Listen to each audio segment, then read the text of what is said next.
উপস্থিত মুরব্বীবর্গ, উপস্থিত প্রিয় নেতৃবৃন্দ, কর্মী ভাইরা, সামনে উপস্থিত সাংবাদিক ভাইরা সহ এলাকাবাসী ভাইরা যারা উপস্থিত আছেন, আসসালামু আলাইকুম। আসলে আজকে তো আমাদের এখানে ঠিক এইভাবে অনুষ্ঠান বা আনুষ্ঠানিকতার কোনো বিষয় ছিল না। অ্যাকচুয়ালি মোতালেব সাহেব উনি পুরনো মানুষ, দলের একজন পুরনো নেতাকে আমি একটু দেখতে চেয়েছি, কথা বলতে চেয়েছি।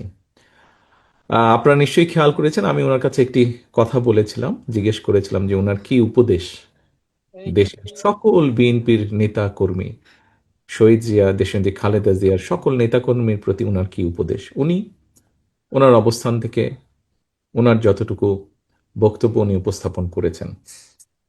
আহ, একই সাথে আমাদের পিরোজপুর জেলার আহ্বায়ক সাহেব নজরুল সাহেব উনি ওনার বক্তব্যে একটি কথা বলেছেন। উনি আমাকে বলেছেন অনুপ্রেরণা। নজরুল সাহেব, বিষয়টি আমি এভাবে দেখি না।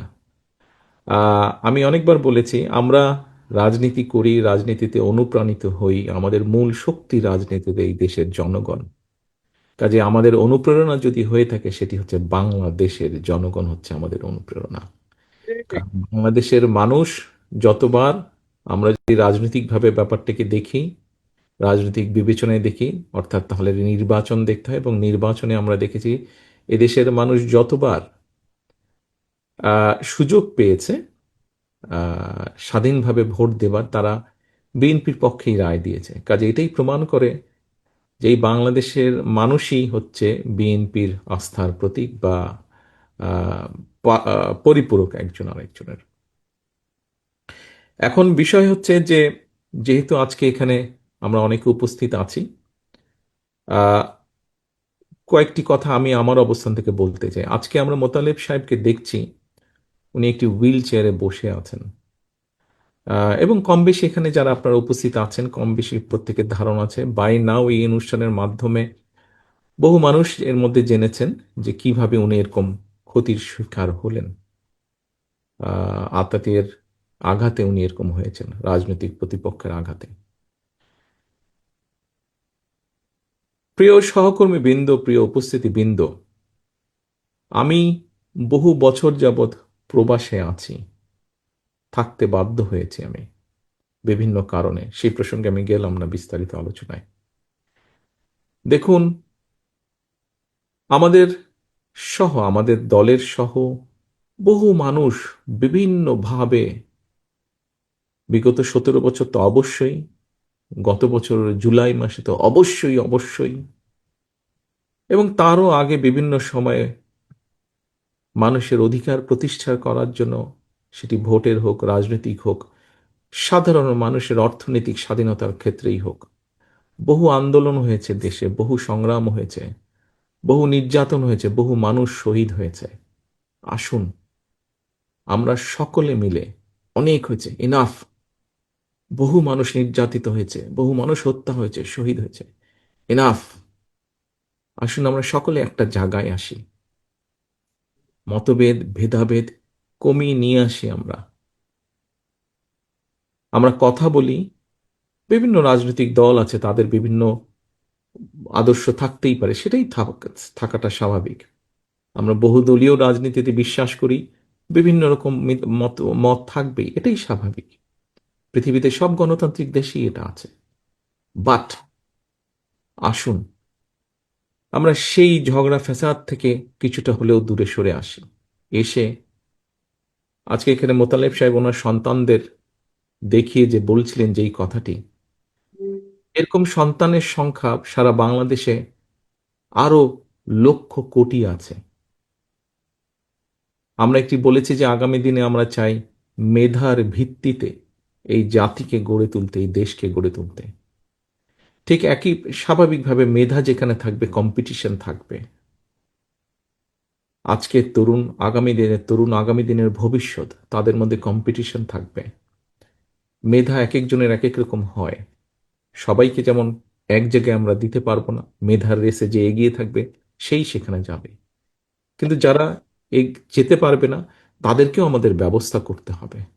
আমরা সে লক্ষ্যেই আগামী দিনে বাংলাদেশের লক্ষ কোটি তরুণ যারা আছে, নারী পুরুষ যারা আছে, প্রত্যেকে যাতে মিনিমামভাবে বেঁচে থাকার যুদ্ধে টিকে থাকতে পারে সেইভাবে আমরা পরিকল্পনাগুলো গ্রহণ করছি, যাতে মোতালেব সাহেবের পরিবারে যেমন সন্তানরা এখনো সকলে ব্যবস্থা করতে পারেনি, কিন্তু ভবিষ্যতে যাতে এই সন্তানেরা কোনো না কোনোভাবে নিজের সৎ পথে উপার্জনের ব্যবস্থা করে নিতে পারে, আমরা আমাদের পরিকল্পনাগুলোকে সেভাবে সাজাতে চাচ্ছি। একজন রাজনৈতিক কর্মী হিসাবে আমি যেরকম আমার দলের পরিকল্পনা তৈরি করছি কিভাবে আগামী দিনের তরুণ প্রজন্মকে বিভিন্নভাবে কর্মসংস্থানের ব্যবস্থা করব, আমি যেমন আমার দলের রাজনৈতিক কর্মী হিসাবে পরিকল্পনা করছি, তৈরি করছি কিভাবে আগামী দিনে, একটু আগে রিজভী ভাই যেটা বললেন, লক্ষ লক্ষ মানুষ এই দেশের হাসপাতালের মেঝেতে শুয়ে থাকে, যাতে এটিকে ধীরে ধীরে এই চিত্রের পরিবর্তন করা যায়, মানুষের কাছে যাতে মিনিমাম হলো একটু ভালো চিকিৎসা ব্যবস্থা পৌঁছে দেওয়া যায়, সেই পরিকল্পনা গ্রহণ করছি।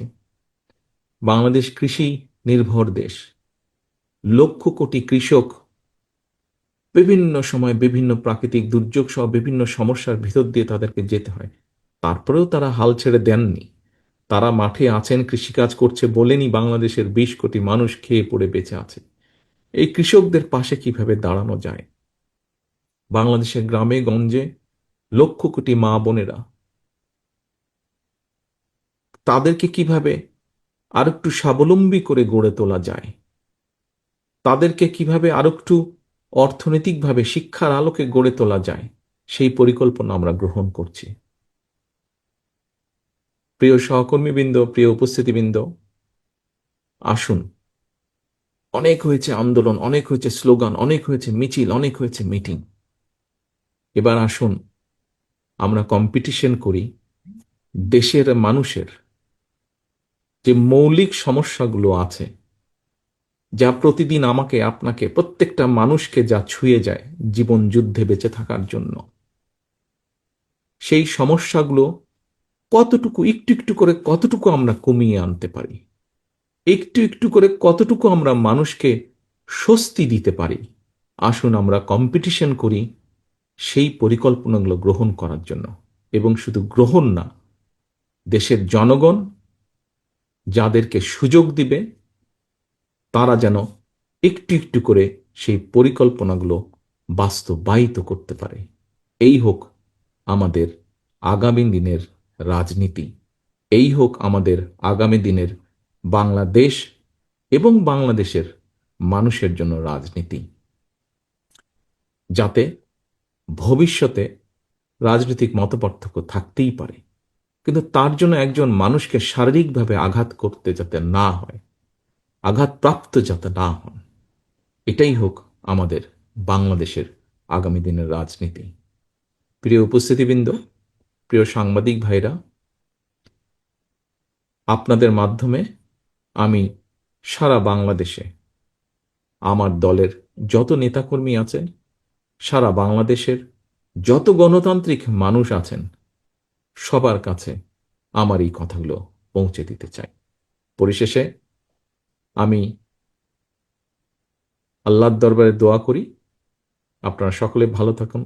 মোতালে সাহেব, আপনাকে আল্লাহ যতটুকু সম্ভব সুস্থতা দান করুন, এবং আসুন আগামী দিনে আমরা বাংলাদেশের মানুষের, যেহেতু এখানে আমরা প্রায় প্রত্যেকটা মানুষ বাংলাদেশ জাতীয়তাবাদী দলের রাজনীতির সাথে জড়িত, প্রতিটা মানুষ আমরা যাতে নিজেদেরকে বাংলাদেশের মানুষের কল্যাণে, দেশের ভালোর জন্য নিয়োজিত করতে পারি, আল্লাহর কাছে সেই রহমত চেয়ে আমার বক্তব্য শেষ করছি। আল্লাহ হাফেজ। বাংলাদেশ জিন্দাবাদ। বাংলাদেশ জাতীয়তাবাদী দল জিন্দাবাদ।